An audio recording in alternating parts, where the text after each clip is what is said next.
pacing is a huge thing. I tended to think if you knew all that you needed to know, you would just keep going bam, bam, bam, bam, bam. And the students would just go, like, whoa. But the more and more I viewed my colleagues, other teachers, they just had a way of there was pauses.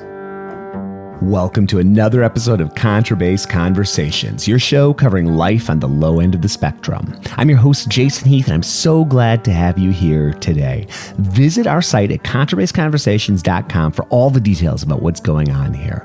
And I'd love to hear from you. Send me an email, feedback@contrabassconversations.com. Let me know a little bit about what you're up to, where you're from, any suggestions for the show. I would love that.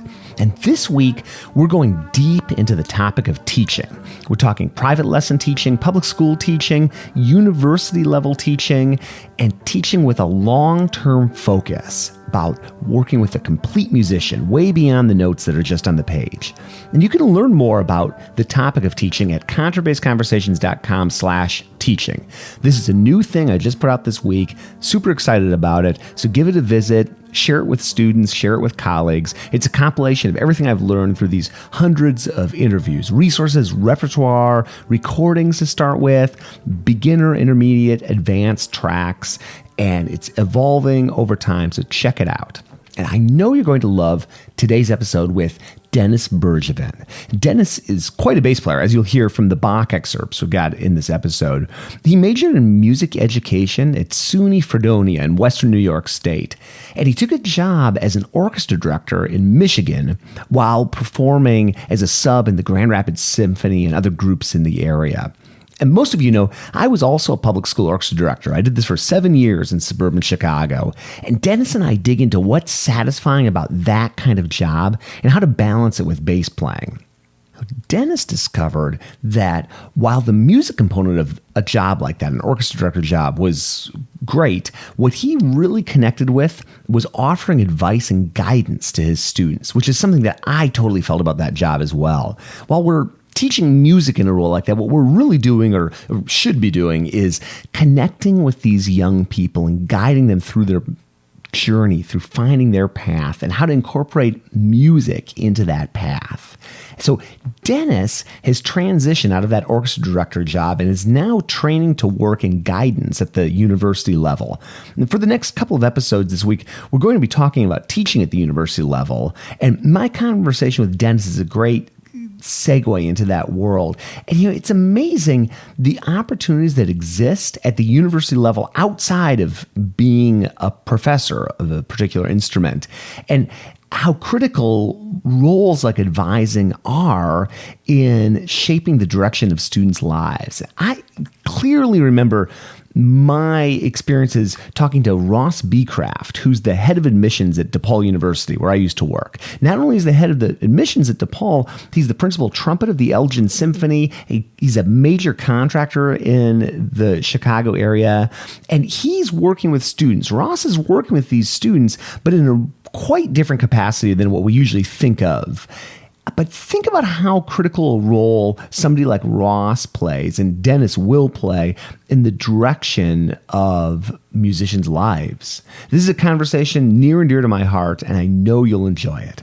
And I'd also like to let you know about our sponsor, D'Addario Strings, and their Zyx strings, which I've been using and really enjoying. They're great for pizzicato. They're great for arco, good hybrid strings.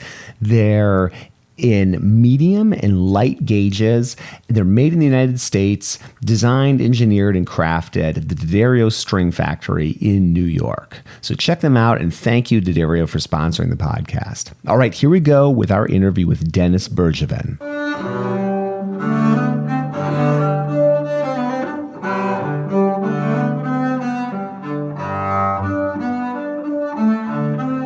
Why don't you just let folks know about your early years in music? What was your first musical instrument? So I started on bass, actually, which is interesting. That's rare. Yeah. Yeah. My brother played violin since he was 5. And one day I was sitting down in a room with him, and he was practicing, and he hated when I would sit there and he would be practicing. I was playing video games. This was like, I was 12 years old, And I just turned around and he looked at me, he stopped playing. I said, I think I want to play a musical instrument. And he goes, well, what do you want to do? You want to play violin, viola, cello? We could do some duets or trios with some people. And I said, no, I want to play the bass. He's like, well, I can't fix stupid. So I actually, approached the orchestra director in our district in upstate New York. I said to her, I want to play the bass. And she knew my brother. So she's like, okay. And so she gave me a K bass and I brought it home and contacted a local retired bass teacher. He was a retired school director, actually, close by. And he taught me for about a year and a half. He was super kind and super passionate about what he did. I don't know if he's still alive yet, but he was just such a nice guy. Just really helped kind of enrich my start and gave me a lot of motivation. And I ended up moving towards a teacher at Ithaca College after that. I took some lessons with Henry Newbert, who was about ready to retire. And he taught me 1 year. And then when he left, Nicholas Walker came in. And I took some lessons from Nicholas and also substituted a little time with in my high school days with a cellist, actually. And his son is a bass player, I believe, in one of the Scandinavian countries. The bassist's name is Andrew Stalker, but my teacher was Stephen Stalker, who was a cellist, actually. So, yeah. Isn't it amazing those educators there's unsung heroes that you run into that take an interest in you and push you? Like for me, my middle school orchestra director was a bass player, and he was a great bass player, and I didn't even realize it, but he gave me 2 lessons a week during the school day. Like he'd say, bring your lunch down and we'll work on this stuff. And that that's why I'm a bass player, is because of that guy, Chuck Kreitzer. When did you decide that music was going to be it for you? Was that in high school? When did that happen? I think I had 2 big moments in my life. I knew about the time I was studying with Henry, and that was about my 9th grade year, because I was a bit of a late starter. I just had a good vision that I wanted to teach music because Henry taught it so well. He opened my eyes to just it's not all about performing. There's an art within teaching, because he was correcting my hand position. He was doing everything just by sitting in a seat and not even doing anything like hands-on. He was just able to direct my technique that way. So I was just blown away by that. And I knew right away, he had a directing background. I knew he conducted one of the bands there at Ithaca College. And so I was like, this is a direction you can actually take. He's like, yeah, a lot of us do it. And I'm like, oh, okay. And so I knew then, and I just kept kind of honing my bass technique throughout high school. But I hit a point about my junior year going into my senior year where I had a little bit of tendonitis. So I actually stopped playing the bass. I quit orchestra in my senior year, didn't play, and I was going into college thinking, what am I doing? And at first I was like, okay, I think I'm going to become a police officer. And so I actually enrolled at a SUNY college near where I lived, and took some general courses with the thought, okay. And I got into running at that time too, like real into it. And I thought, well, this is the way I'm going to go. And it lasted about a semester. And I remember laying down in my living room back at Christmas vacation between my first 2 semesters of college, and my brother was there. And once again, I was like, what am I doing? And he said, you should just think about what you were trying to do before. I was like, yeah, I guess so. So I actually thought about what is the most economical way for me to kind of go about this. And the SUNY system, I had already gotten credits, established at the one college. So I thought, well, there's a couple options. There was Potsdam and there was Fredonia in the region that I could easily move my credits to, and it wouldn't lose me any time in school. Well, I ended up being 4.5 in the end, but it was nice to have credits that would just transfer easily. And I got a little bit of a break in tuition because I had a parent that was in that system working. So I auditioned at Fredonia in the spring of my freshman year of college, and I ended up going there. I studied there for 3.5 years and got my degree there. Wow, you're definitely the first person I've ever had on the show that was turning to be a police officer or headed down that path. And yeah, there was a hope, but I'd say nothing more than that. When I was thinking about what I wanted to do about 10 years ago and going back to school, I did get on the FBI website and see like, what does it and then I got incredibly scared off and I was like, no F with my ponytail and everything. I was like, yeah, maybe not. Now, I mean, as people are going to hear from the tracks we play, you're quite a bass player, and it'd be fascinating to hear how you balanced bass with all those classes you had to do for music ed, and you really rocketed through there, making it through in that amount of time. A lot of time it takes people 5 years or something like that. How'd you balance practicing flute and taking your vocal methods classes and everything with bass? Well, I put a priority on bass a lot. There was a mantra out that was kind of like, you need to be a double major in performance and music ed. I didn't really buy into that. I was kind of like, what is that?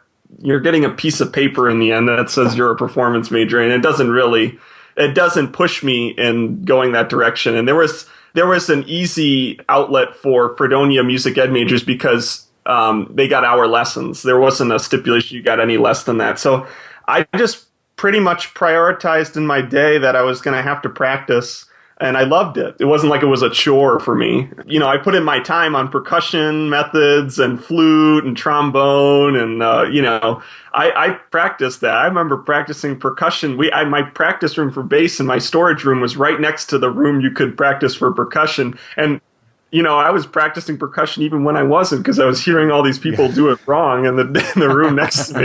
You could hear the Radamacues and all this other stuff going on. And yeah, I actually really thought that those secondary classes improved my musicianship. I don't know how, but they did.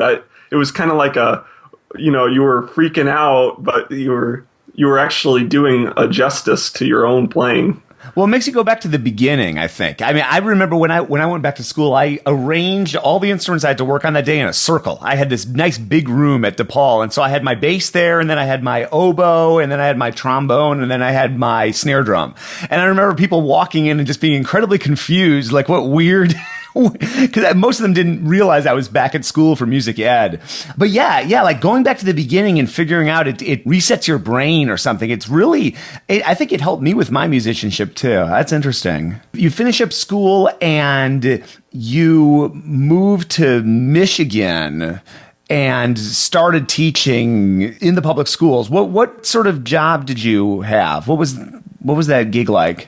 So I didn't really know what it was before I moved out, but when I moved out, what it was, at the interview I found out, it was a part of a 3-person team, and the third person, which I was pretty much interviewing for that job, was an addition. It was a growth. They had grown their program, the 2 people that had been there, to over 500 students in grades 5 through 12. And the whole district is a very big team and team teaching kind of setting. They have a lot of push on getting 2 teachers, if possible, in the room. We had 9 groups from 5th grade through the senior year. There was 4 groups at the high school, 3 groups at the junior high, and a 5th grade orchestra and a 6th grade orchestra. And my main responsibilities were in kind of a growth. They weren't sure exactly how they wanted to break apart those divisions and responsibilities. I ended up at the end of my 3 years being sort of the lead on one of the junior high groups and 2 of the lower high school groups, but did a lot of assisting in my other 2 or 3 hours of the day with other groups that I wasn't leading. Now, a lot of, especially younger people out here listening, and maybe they're thinking about doing music ed possibly. It'd be interesting to hear how did you balance that job, which I've had jobs, somewhat similar, so I've struggled with this myself. But how'd you balance that with bass? How'd you find time to still practice? Obviously, you didn't let your chops completely go. What'd you do?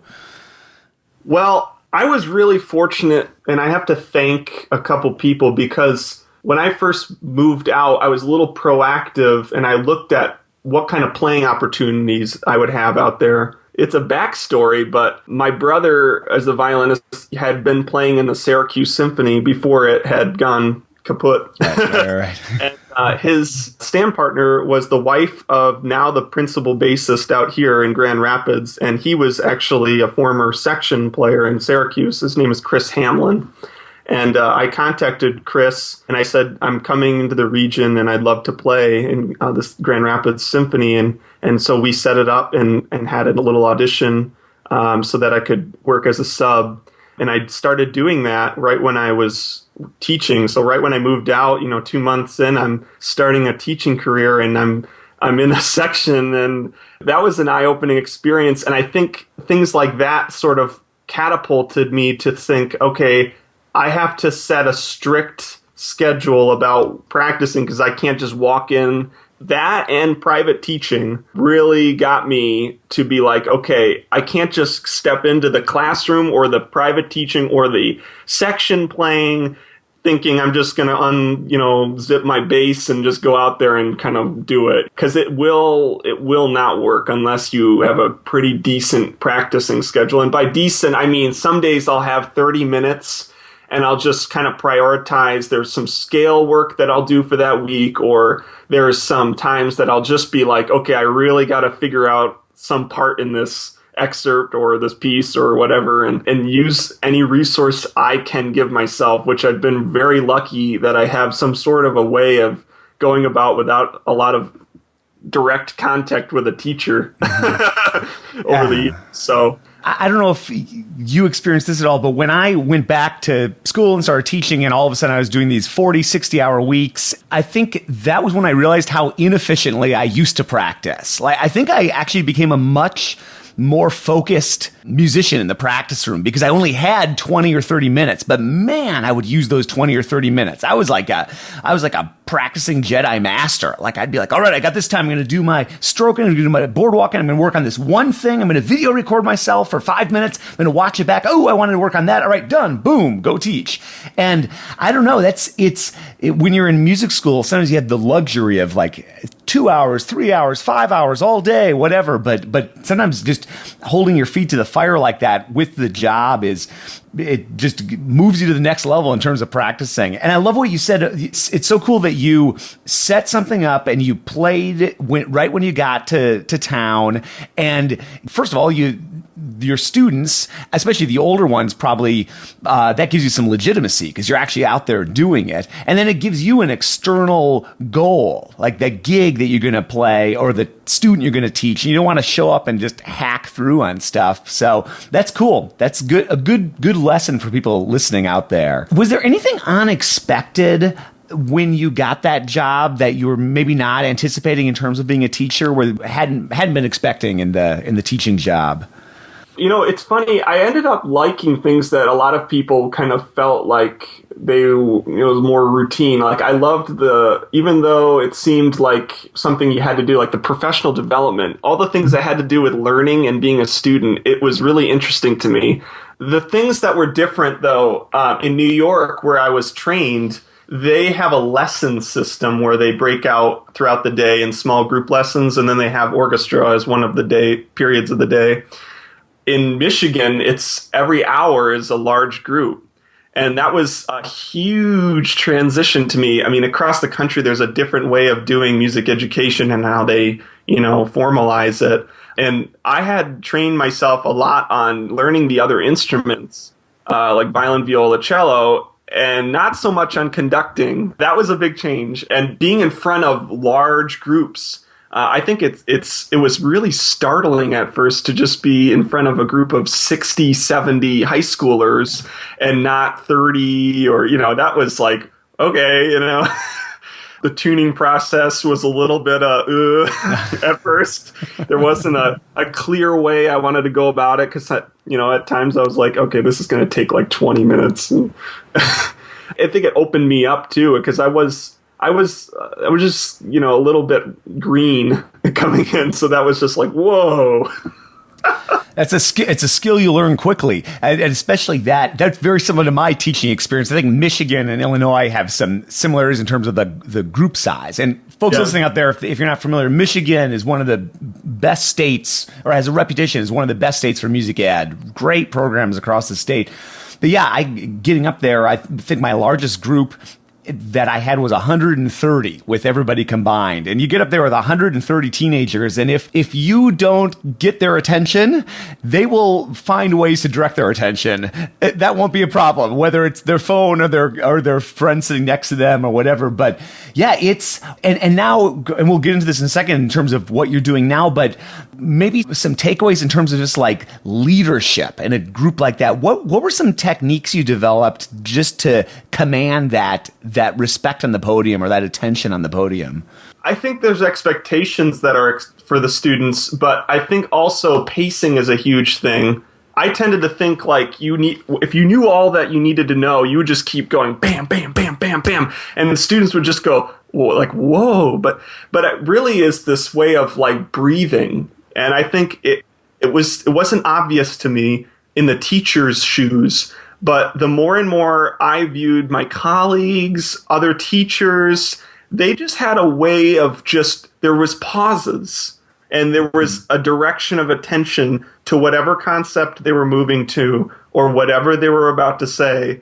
So whatever was going on in the lives of the students coming in from wherever they were coming from, there was just this focus now, because you didn't know what to expect. It wasn't like a consistent feed, because I felt like students always got this, the phones, the tablets, they always got this consistent feed from something, and it was like every millisecond something was coming out. But this was a change of pace, and it was very actually healthy that they were like, this isn't going like milliseconds anymore. This is like, wow, they're able to just kind of cool down. And that took me, I was transforming like that through the years I was teaching, just slowing down a little bit and just breathing. And, I had a lot of support in getting that to happen, because I was like, oh, you have to go out there and go, da, da, da, da, da. I was a real high energy, firecracker, so I was just moving real fast. And I didn't really understand that, the leadership part of it comes out when the people really understand you, they're keyed in with you, and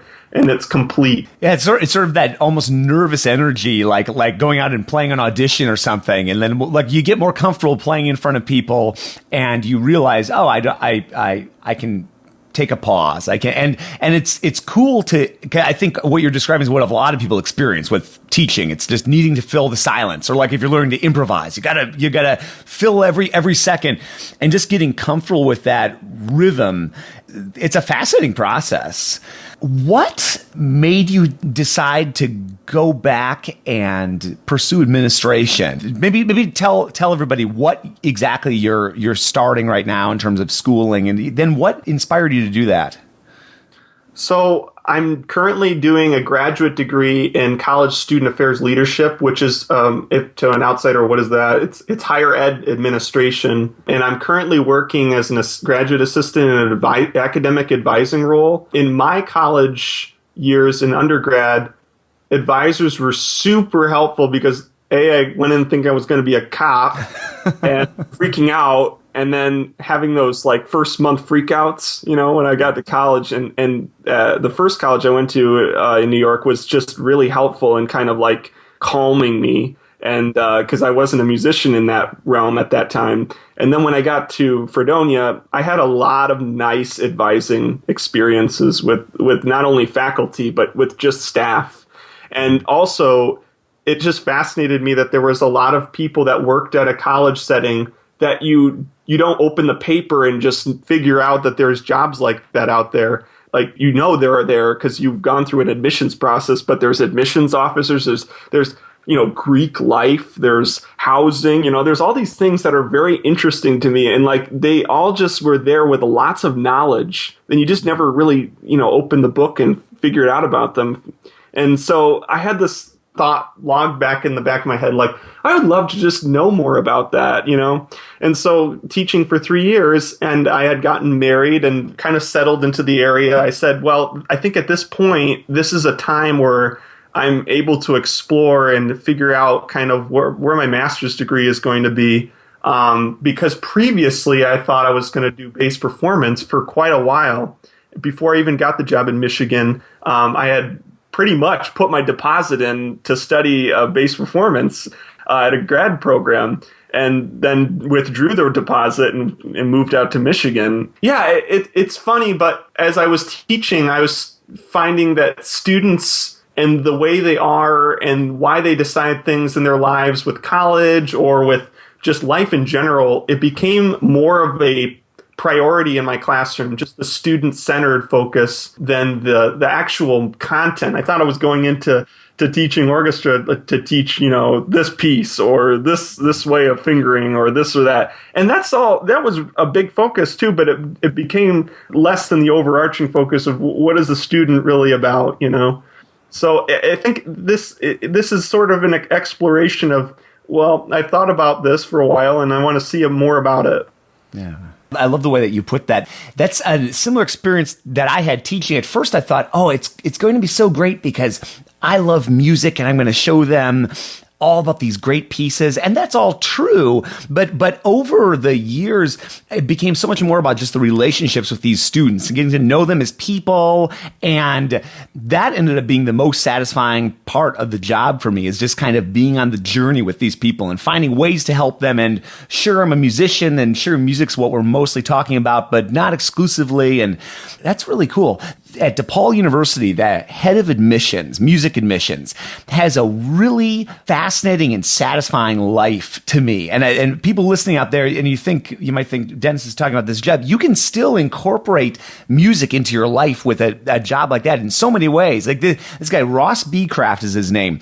He's not only head of admissions, he's been doing that for 20 years, but he is principal trumpet of the Elgin Symphony. He used to be personnel manager for the Elgin Symphony. He's one of the biggest contractors in town. He's playing wedding gigs all over the place. And you talk to him and he's like the happiest guy alive. He says he wouldn't change anything he did for the world. And yeah, that's interesting. There are so many people behind the scenes in a college that are helping you and shaping you outside of just the teachers. That's really interesting. What do you see, like, fast forward 5 years, give me the mix of activities that you think would be like an ideal job or lifestyle for you. You're working in admissions in some capacity. What do you see yourself doing? I just really like being involved with just development of a musician. And that could be in a lot of ways, and that could be very vague to whoever's listening, but it's not only about just, administering something or maybe teaching something. It's about kind of guiding in some process or in some component of a larger sum. I don't feel like I have all the answers, so it's kind of an interesting way about me. I kind of feel like it's all about just collaborating with whoever you're talking to and giving them the knowledge that you have. And then it's kind of like a twofold process because I've learned what I've learned, but then this person that I'm interacting with has so much to offer, and they have a lot that they want to get done. So I think it's just in any form or way in the higher ed or in the general secondary or K-12 or anything. It's just to step in and say to someone like, okay, here's what you bring and here's what I bring. Let's try to make something happen here. And that could be in a lot of different roles. So not just in, college settings, but, in secondary settings as well, or admission settings. It's just an interest of getting someone from A to B and making some progress. And that could just, I'm very open to seeing where that ends up for me. You mentioned earlier that you found the professional development side of the teaching job interesting, which I also, not that I necessarily found every activity that we did interesting, but just the overall concept was something that I really liked about going back and teaching. That's something that I found in the education world that I've sort of created that for myself in the performance world with the podcast and the blog, but like it felt so satisfying to me to actually be a part of like an organized team, and we were all learning together. And that might seem like real simple or naive or something, but that's something as a freelancer, at least in the earlier part of my career, I really felt like I was just sort of twisting in the wind out there, just this lone guy, like bouncing from gig to gig. And that was something that I found really satisfying about going back and being involved in the teacher world. And what you're talking about is, it's not exactly professional development, but it's career development. It's advice, it's shaping. That's exciting. That's very, very cool.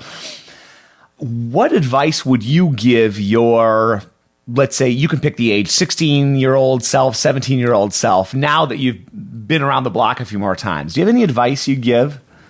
Well, I thought I was all prescripted, and I thought I was going to do such and such at this time and this time. And in no way I could have imagined what I'm doing now. But when I was 16, no way. I couldn't have imagined moving to Michigan. Wouldn't have planned that I was going to get married, so as I did. And then I wouldn't have planned that I was going to be going into school as after teaching and all this. But I think it's just understanding the fact that you grow from every experience. I wouldn't have imagined running into some of the people I did in my life, and this includes being on this podcast, because I had watched and viewed this podcast for quite a while. So that's another interesting thing, is that I've learned a lot from that too as it's evolved. But I went to WA-Base for 2 summers and had run into Renan Meyer a couple times now. And I remember the biggest thing, and it changed me forever, was that you need to pay it forward for whatever you're learning. And when I was 16 or 17, that was not a priority. It was a very selfish centered, like, all right, I'm going to learn all I can and I'm going to take it and I'm going to do this and this. But now it's more like whatever I give, I want to offer it back, and help, inform someone about the fact that this is what it is, or this could be what it is, or, and just help them. So I think it's just being this openness and always offering the support in talking to someone. Would not have seen that, 10 years ago.